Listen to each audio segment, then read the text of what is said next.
The morning began quietly inside the company's offices, with employees settling into their desks and opening their inboxes as they had done every single day.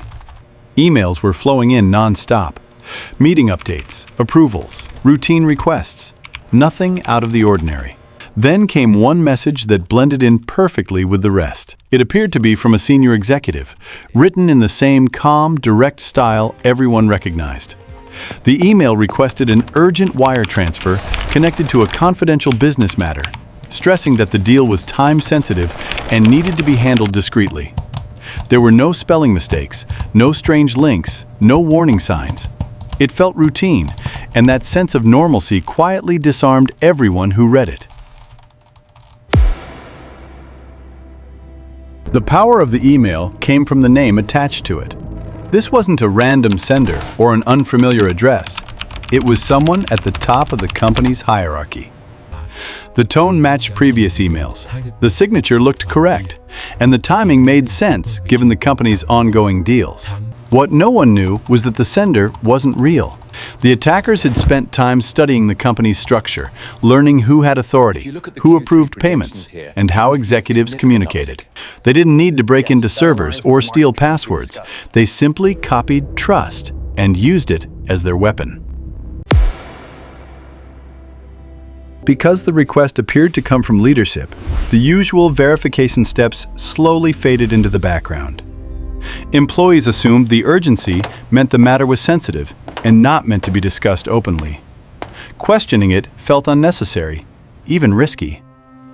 The first payment was approved and sent without delay. Then another request followed, just as convincing as the first. Each transfer reinforced the belief that everything was legitimate. Inside the company, people believed they were doing their jobs efficiently. Outside, attackers watched as the plan unfolded exactly. As the hours passed, the money moved swiftly through multiple bank accounts, often split into smaller amounts to avoid suspicion.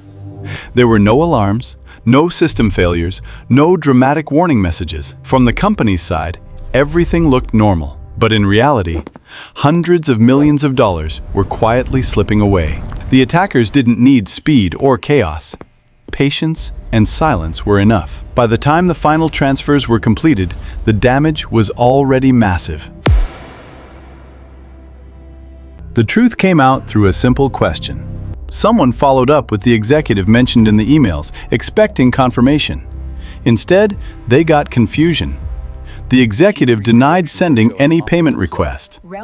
That moment triggered panic across departments. Teams rushed to trace the transactions, calling banks and freezing accounts where possible. But most of the money had already been moved, again and again, disappearing into a maze designed to delay and frustrate recovery efforts. What had started as a normal workday was now a full-scale financial crisis. In the end, the company lost nearly $400 million.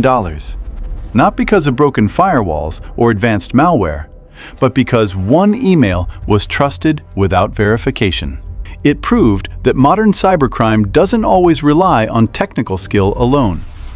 Sometimes, all it takes is authority, timing, and a message that feels just normal enough to believe.